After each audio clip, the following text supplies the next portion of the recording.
All right, what's up, everybody? I'm Chris Muzan, back for another episode of Bizz Buzz Live. On today's show, what's been the worst piece of career advice you've received? We're going to be talking about it. Maybe you get a chance to drop yours in the comments, or you just get a chance to hear what other people have been hearing. But what's been your number one or number two worst piece of advice career-wise that you received? That's what we're talking about on today's show. Stick around.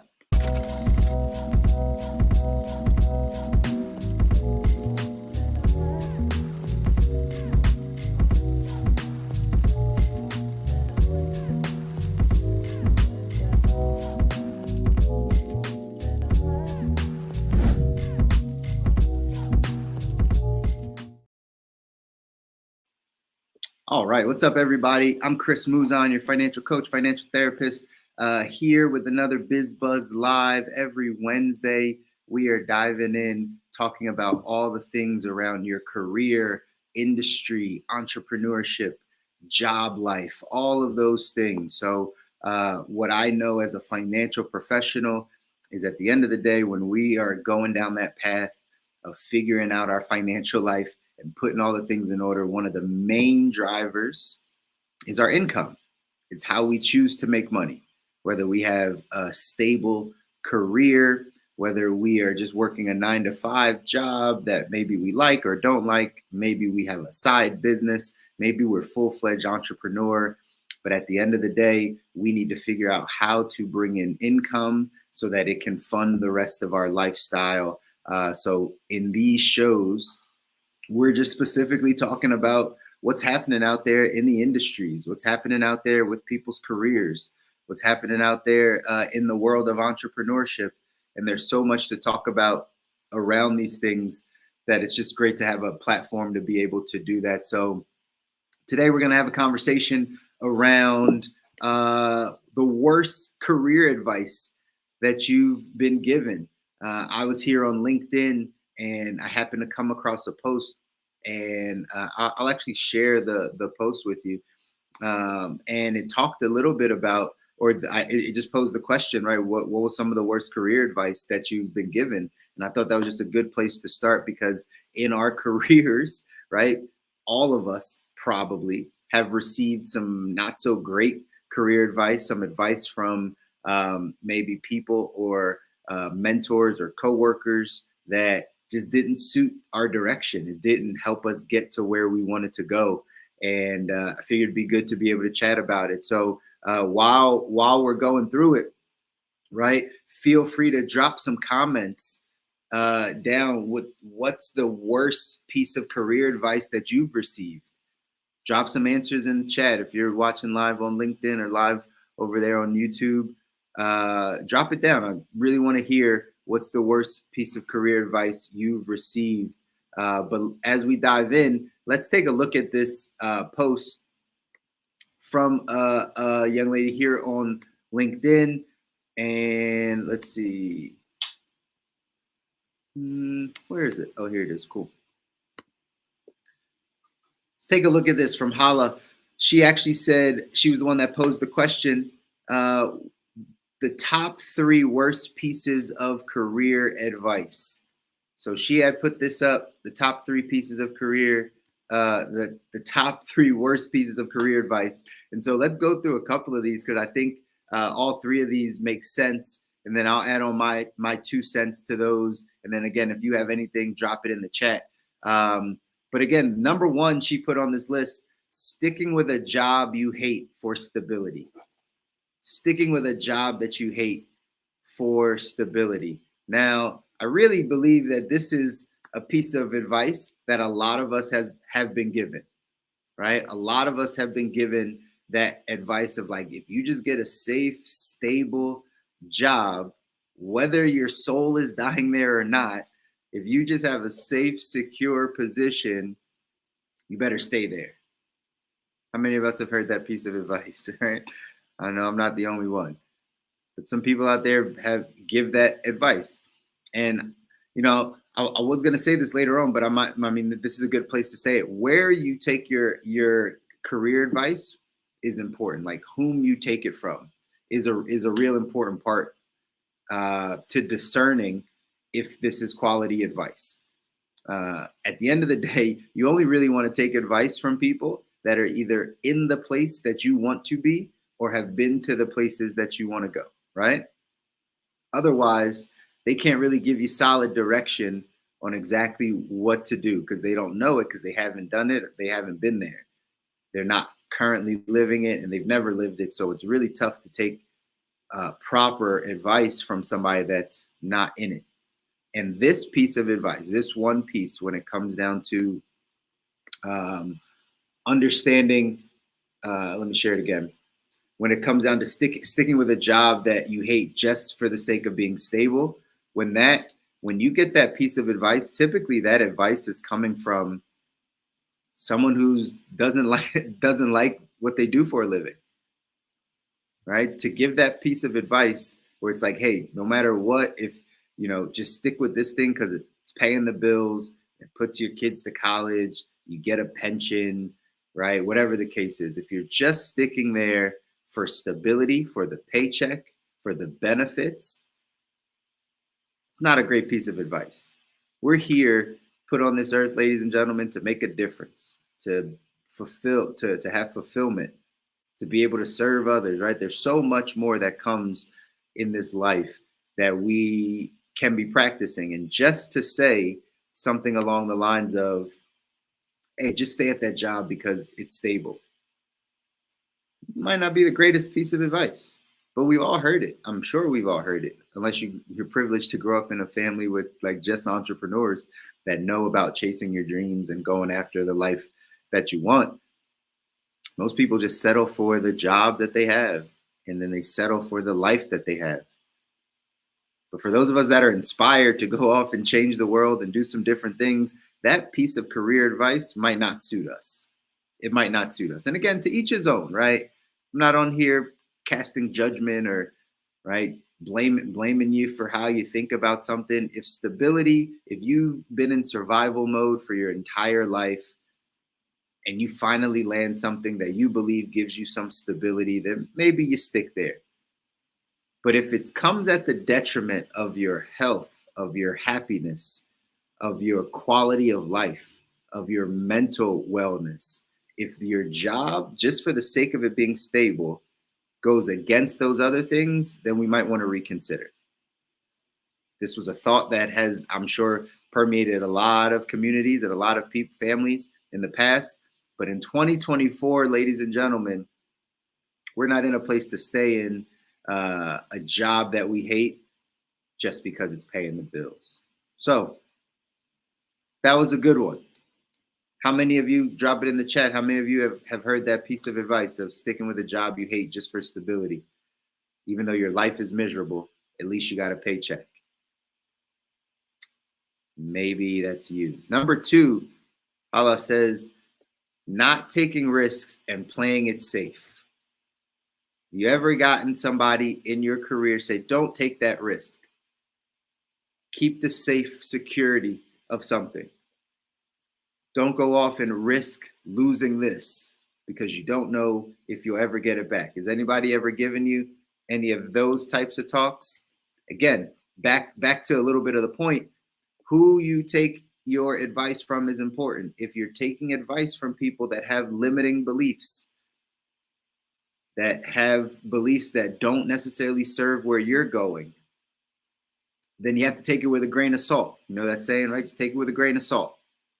You can take it in and say, oh, thank you for that, but you're not going to maybe follow that path. And this is another one of those questions, another one of those pieces of advice that you might hear a lot. You might get it. Don't take that risk. Starting that business is risky. Anybody ever tell you that? Anybody ever tell you that becoming an entrepreneur is too risky and you should just play it safe? You should be happy that you have a job. You should be thankful for the one that you have, but don't go risk anything else. My opinion, I agree with Hala. This is poor career advice. Taking risks is ultimately what leads you to the place of fulfillment. Stepping out of your comfort zone, as cliche as that sounds, ladies and gentlemen, stepping out of your comfort zone is the only way to grow. Taking a risk, calculated risk, right? Something that you've thought of, something that you maybe have background in, something that you've been practicing, something that, if you're spiritual, God has laid on your heart.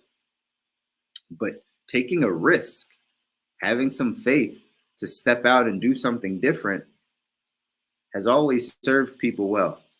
It's always served people well. It might not serve, you might not, that business might not be successful. Let's just be honest, right? You step out, you get excited about, doing something new. That business might not be successful. However, what may happen is that you grow as a person, that you become better, that you build your character, that you learn some lessons about what it means to be maybe a little bit more emotionally tough, or right, mentally tough, and being able to fight through adversity. Maybe you learn something about you by taking that risk, by getting uncomfortable.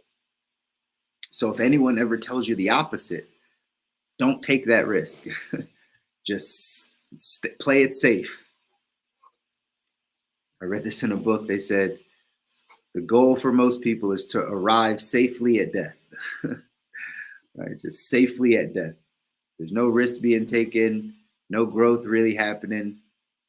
You're just going to try to skate this one all the way out and arrive safely at death. Now, that's obviously not going to be great career advice for anybody, but somebody out there is taking that advice. You know what I also see a lot of times? In the early stages, we've been given the wrong advice.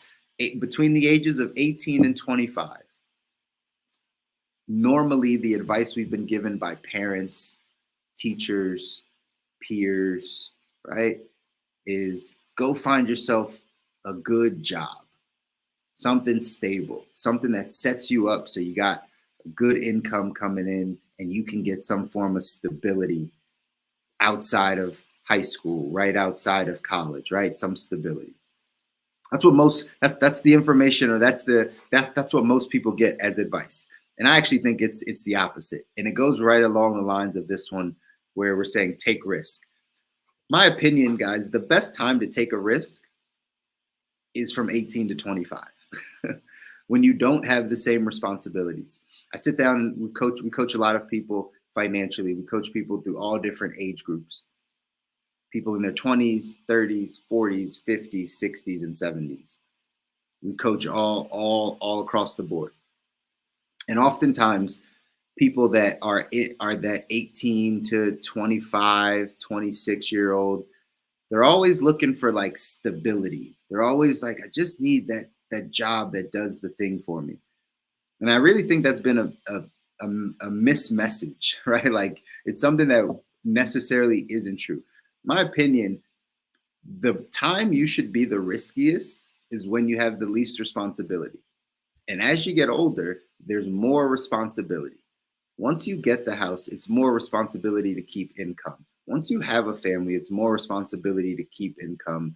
Once you have some things, then it becomes you have to now actually think about things a little bit differently. You can't take all of the risks that you wanted to take. You may be able to take some calculated risk over time, obviously by maybe talking it over with your partner, right? Maybe decreasing your lifestyle. There's certain ways that you can go off and take risks. But in general, as you get older and you have more responsibilities, you can't take as many risks. 18 to 25 is typically when we have the least responsibility. It's typically when we don't have the family yet, or we haven't established ourselves in our career. We don't have cars and homes and liabilities that we have to pay for. So 18 to 25 is actually a really important time to take risk. It's a really important time to bounce around, taste a bunch of things, stay at a job for 3 weeks and be like, no, this really clearly isn't for me. Go to another one for 4 months, figure out what you like doing, figure out what you're good at, start to dive into many different things, travel somewhere, drive somewhere different. Don't stay in your local city. If you have no responsibility, and again, you might not have a ton of money to do these things, but man, some of us live on the East Coast where things are just a train ride to a brand new city. You're looking in your local city for a job. You're 18 to 25. You're staying home, close to home base, but you got no kids. You got, no spouse. You got no house. You got nothing, right? You're just starting things off. Why are you staying local? Why are you just staying in your 10-mile radius? Why not take a train ride somewhere and see if there's some opportunity in a different city? I was coaching a young lady, again, in her financial life, and we got back together. We started having this conversation. She wants to do art, right? She wants to be able to be an artist, sell her art eventually, and she's in that age demographic, right? That 18 to 25, single, no kids, right? Just got an apartment, right? She's getting life started. She just got a new job that's bringing her, $20 an hour, $25 an hour, something like that. But she really wants to do art. Like, art's really the goal for her life. So she's out here on the East Coast. And I basically posed the question to her. I said, why are you not traveling up to New York? Why not every weekend go to New York, like where other artists are, like get into artist communities, like travel somewhere where there's other artists and connect with them. If you have nothing else to do and you have no responsibility and you, right, like you have the time, why not go and move around and do things that put you in a position to get closer to the life you want? Maybe you travel up to New York every 3 days, every 4 days, and maybe you wind up having a job up there.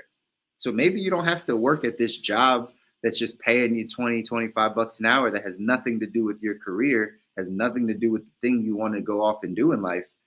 But because someone told you, you got to have some safe, secure job that pays you a paycheck so you can have an apartment, that thought process of not taking the risk and being like, maybe I should just travel to these different places and try to connect with people in the art space and maybe pick up a little job with them. Maybe I get a chance to, I don't know, work for an art studio, make myself available to somebody that's in the field that I want to be in. And that was the question I posed to her. Like, why not go do that? You don't have any responsibility. Why not go touch your dreams? Why not go figure out what you're good at? Why not go shake some hands? And that's a message I think we all need to understand, not even just 18 to 25. I believe it's easier for the 18 to 25 because there's less responsibility. But as we get older, again, why not take the risk? Why not take the calculated risk? Why not spend the time going somewhere that's closer or around the people that actually are doing what you want to do instead of just the job you're sitting at? Why not bounce around at jobs? I know employers don't like to hear this. I know they don't, right? But why not just every year have a new job?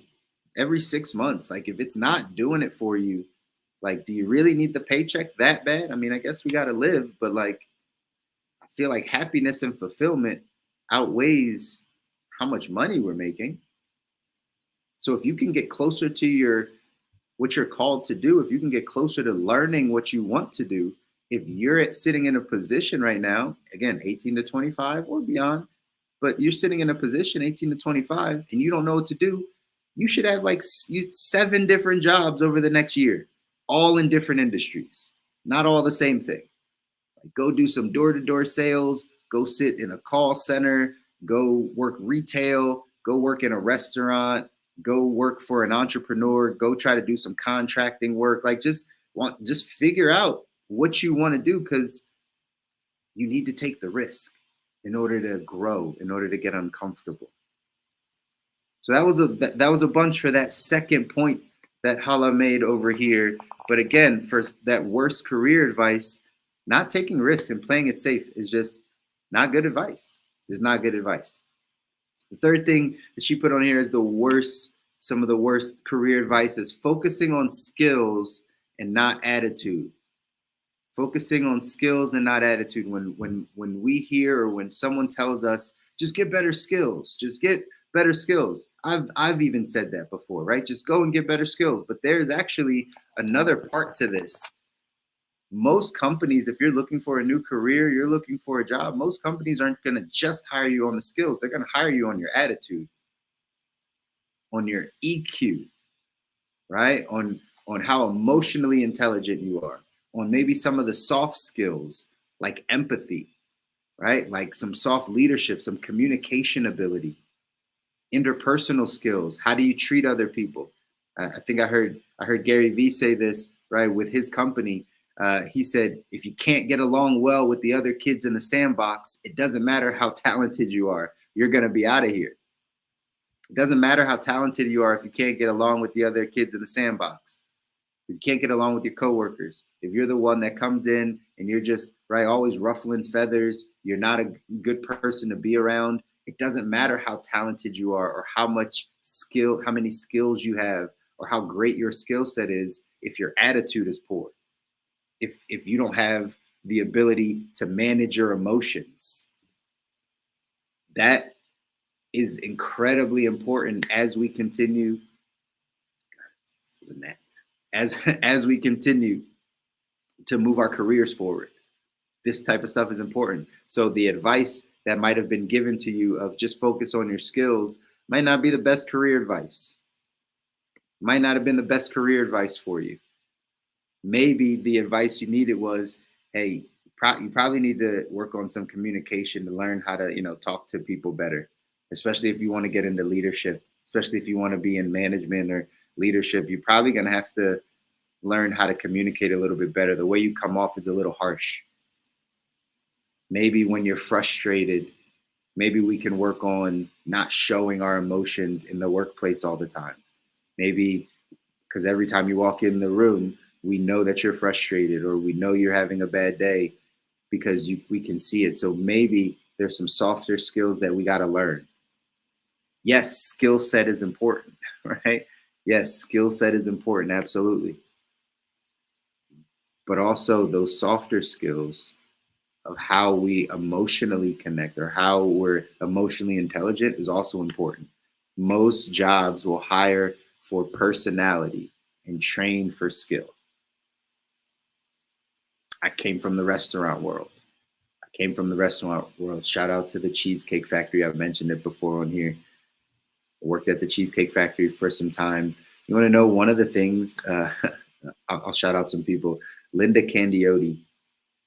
I always remember her at the Cheesecake Factory. Just had I don't even know what her actual title is over there, but basically she was there to like brighten everybody's day. I don't even know. Like she worked at corporate. She came around. She was really there for like customer service, like customer experience type of thing. But I just remember her always walking in, always smiling, always having great energy about her. And she gave us this tip one time of when we were hiring people, what to do. For any of you that are in this process, this might help you. This might be a tip to help you. So Linda Candiotti came into our restaurant one day, and I think we were having this conversation, and we were talking about how to hire a hostess, right? Someone that's the front desk of your restaurant. They're normally the first impression that you're going to get when you walk into the restaurant. And obviously, in a great restaurant, you want that person to be smiling, be welcoming, be genuine, and really kind of welcome you, usher you into the service experience that you're about to have. I'm sure, right? We're not seeing that as much around in this country too much right now because service has dwindled. But I'm sure you go to some of the best restaurants, you're going to get some of these interactions. But either way, this is what Linda told us. She said, when you're hiring a hostess or a host, someone at the front desk, when they come in, let them sit in the lobby and wait for you on the interview. And don't just come right up to them and then, say, welcome them in and like start the interview process. She said, walk back and forth without them noticing, right? Just a couple times over like a 3-minute, 5-minute period and look at their face. Just look at their face. Because she said the face that they have right now sitting in that lobby waiting on you to come in and interview them is the face they're going to have when no one's at the front, or they're at the front desk, no one's up there, and a guest first walks in. That's going to be the same face. So right? There's an old saying of, right, resting bitch face, right? If you've heard that before, but in nicer terms, right? And in the restaurant world, if you just have a resting sad face, if when no one's looking, your face is just just sad, right? It just doesn't look welcoming. She said that's what you're going to get when you're not looking and you've hired them and they're at your front desk. And that tip always stuck with me because you got to know that people will hire you for things that are outside of your skill set. It's just we're trying to figure out, are you a good person? In that specific example, do you have a welcoming demeanor about you?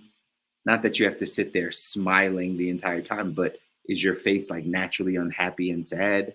Is your body language like slumped over and that? Because that's what you're going to get at that front desk. And once we had that little tip to be able to calibrate, we found better hostesses. We found better people to be at our front desk. We found the people that when we told them, hey, go sit in the lobby, the manager will come up and give you that interview. They might not sit down. They might still be standing up. They might be looking around the restaurant and curious. They might not just be sitting down, kind of looking at their phone and hunched over. So we learn these types of things. I've learned these things in the restaurant world that translate into all the rest of the careers that you're in. Most jobs are going to hire you for attitude, for EQ.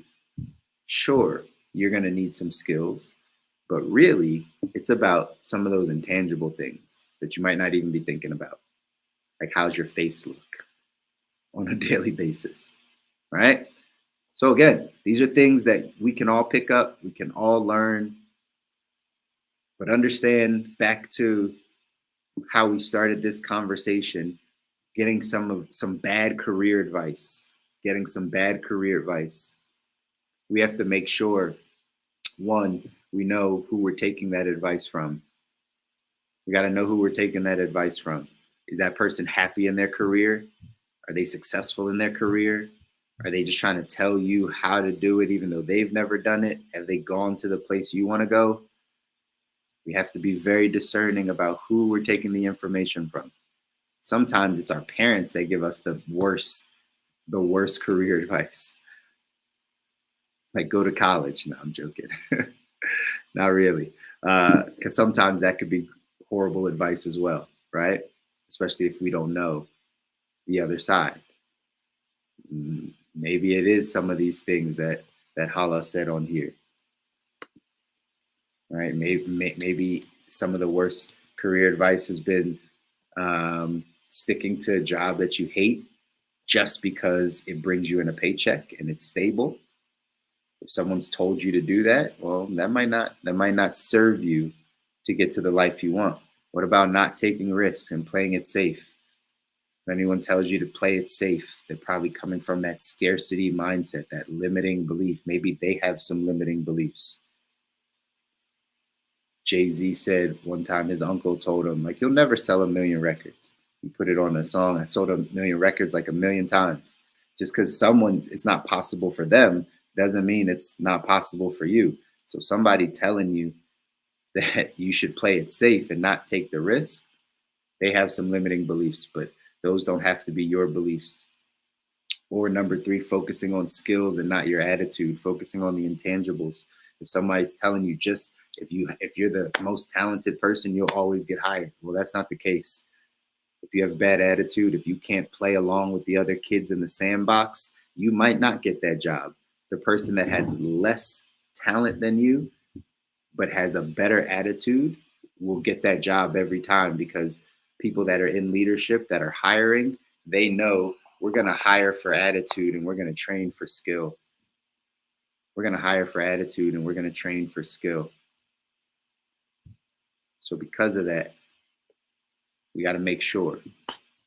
We got to make sure that we are taking in advice from people that we actually care about.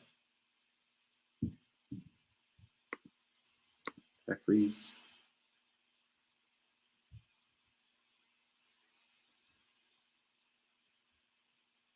All right. Anyway, y'all. Looks like it might be frozen on my side. I can't really tell.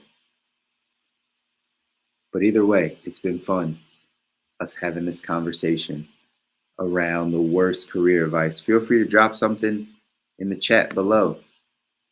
Drop something in the chat that talks about career advice. I'll see you next week on another episode of BizBuzz Live.